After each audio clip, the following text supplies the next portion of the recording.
안녕하세요. 여러분은 혹시 이런 경험 있으신가요?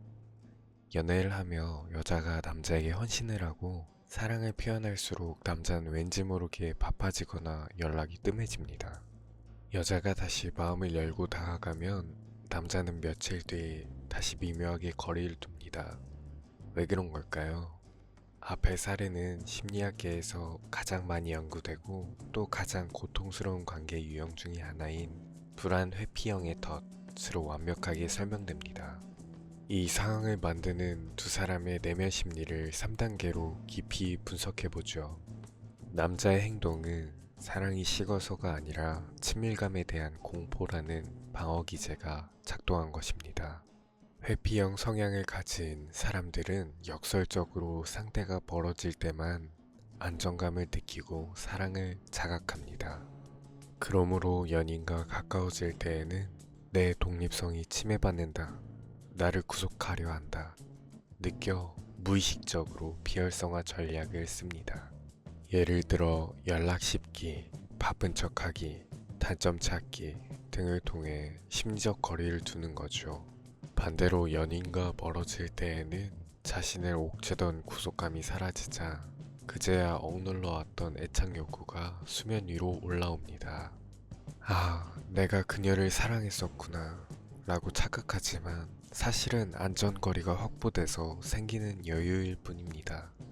핵심은 연인 관계를 원하지만 동시에 관계에 삼켜지는 것을 죽기보다 두려워합니다. 그러면 여성의 심리는 무엇일까요? 여성은 남성의 변덕스러운 행동에 간헐적 강화가 되어 중독된 상태입니다. 여자가 처음에 헌신하다가 나중에 차갑게 이별을 고하는 것은 진짜 헤어지고 싶어서가 아닙니다. 나 좀 봐줘, 내 고통을 알아줘 라는 항의 행동의 의사표현입니다. 반대로 남자가 도망갈 때에는 극심한 스트레스 호르몬 코르티솔이 나오다가 남자가 다시 돌아와 매달릴 때 안도의 호르몬 도파민, 엔돌핀이 쏟아져 나옵니다. 여자는 이 불안이 해소되는 안도감을 강렬한 운명적 사랑이라는 롤러코스터 효과로 뇌에서 오해하게 됩니다. 여성의 심리 상태의 핵심은 안정적이고 편안한 연애를 지루하다 느끼고 이렇게 감정이 요동치는 관계에서만 살아있음을 느낄 위험이 있습니다. 이러한 관계는 팽팽한 고무줄과 같습니다. 여자가 다가가면 남자는 도망갑니다. 여자가 멈추고 뒤로 물러나면 팽팽했던 고무줄이 느슨해지면서 남자가 여자 쪽으로 튕겨져 옵니다. 남자가 다가오면 여자는 다시 희망을 품고 다가갑니다. 그러면 남자는 다시 도망갑니다.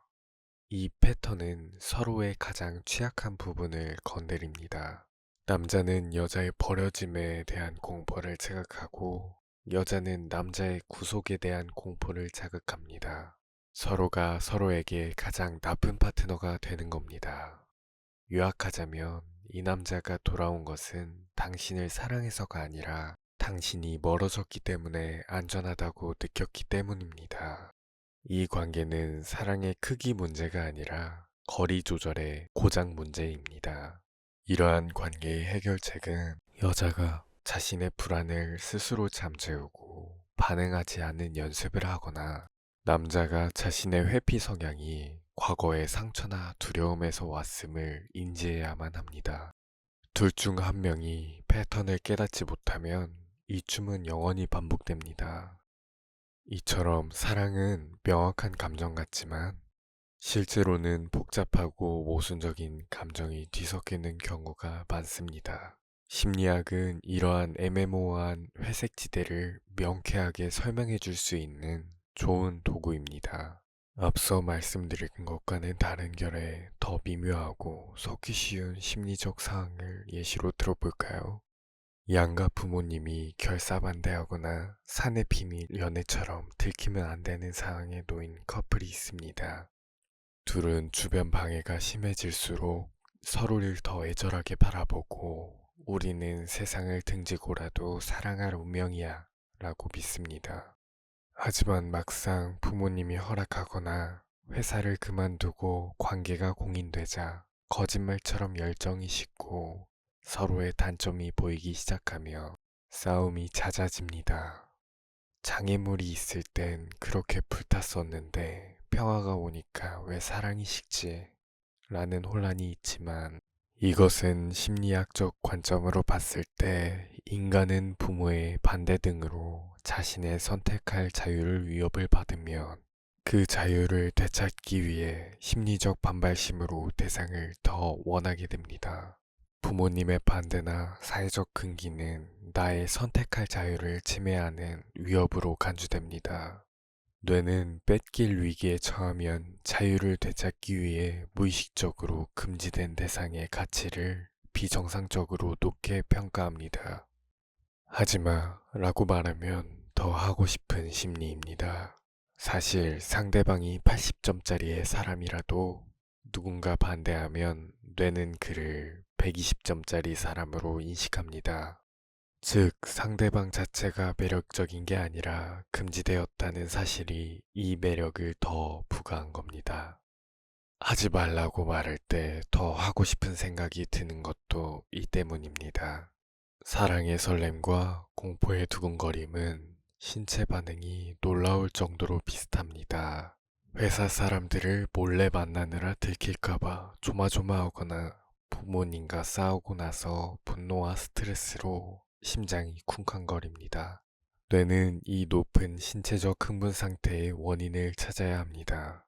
이때 눈앞에 연인이 있으면 뇌는 이 두근거림을 상황 때문이 아니라 이 사람을 너무 사랑해서 잘못 해석합니다. 장애물이 사라져 상황이 평화로워지면 심장이 더 이상 쿵쾅거리지 않습니다. 뇌는 이를 심장이 안 뛰네? 사랑이 식었나 봐 라고 결론을 내립니다. 사실은 원래대로 돌아온 것 뿐인데 말이죠. 그리고 사람은 자신의 고생에서 얻은 것일수록 더 가치 있다고 믿고 싶어 합니다. 당신은 이 사랑을 지키기 위해 부모님과 의절하거나 직장을 그만두거나 친구를 잃는 등 엄청난 대가를 치렀습니다. 만약 이 사람이 별로인 사람이라면 나는 그 엄청난 대가를 치른 바보가 됩니다. 자아는 이를 견딜 수 없습니다. 그래서 무의식적으로 내가 이렇게까지 희생한 걸 보면 이건 세계에 다시 없을 위대한 사랑임에 틀림없어 라고 믿음을 강화합니다. 점점 방해가 사라지고 희생할 필요가 없어지면 콩깍지가 벗겨지며 상대방의 단점이 객관적으로 보이기 시작합니다. 그때 밀려오는 허무감은 상상을 초월합니다. 여러분, 지금 그 사랑이 너무나 애절하고 세상 모두가 반대해서 더 불타오르고 있나요? 잠시 멈춰서 질문을 던져보세요. 나는 그 사람을 사랑하는 걸까요? 아니면 이 비극적인 드라마 주인공이 된 나에게 취해 있는 걸까요? 진짜 사랑은 전쟁터가 아니라 전쟁이 끝난 후 고요한 일상 속에서 비로소 증명됩니다. 부모님의 반대가 사라지고 남들의 시선이 거치고 아무런 장애물이 없이 단둘이 밥을 먹고 TV를 보는 지루한 일요일 오후에도 여전히 그 사람이 빛나 보이나요? 사랑인 줄 알았는데 상처였고 운명인 줄 알았는데 착각이었을지 모릅니다. 하지만 그 사실을 깨닫는 순간 비로소 진짜 사랑을 시작할 준비가 된 것입니다.